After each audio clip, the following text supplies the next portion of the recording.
अखण्डबिल्वपत्रञ्च आयुतं शिवपूजनं कृतं नाम सहस्रेण एकबिल्वं शिवार्पणम् उमया सह देवेश नन्दिवाहनमेव च भस्मलेपनः सर्वाङ्गम् एकबिल्वं शिवार्पणम् सालग्रामेषु विप्राणां तटाकं दशकूपयोः यज्ञकोटिसहस्रस्य एकबिल्वं शिवार्पणम् दन्तिकोटिसहस्रेषु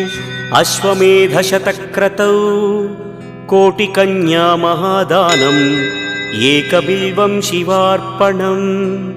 बिल्वानां दर्शनं पुण्यं स्पर्शनं पापनाशनम्